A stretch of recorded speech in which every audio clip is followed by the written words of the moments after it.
કલ્પના કરો કે જો કોઈની આંખમાં અચાનક દાંત ઉગી જાય તો કેવું લાગશે? આ સાંભળીને તમને પણ હેરાની થાય લાગે છે ને?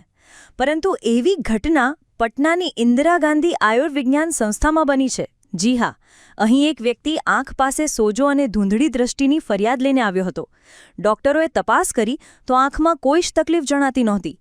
જો કે આંખના સોકેટમાં જે તરફ સોજો લાગતો હતો ત્યાં શું છે એ સમજવા એક્સરે કાઢવામાં આવ્યો ત્યારે ખબર પડી કે દાંતના ઉપરના પેઢામાંનો દાંત અંદર રિવર્સમાં ઉગી રહ્યો છે.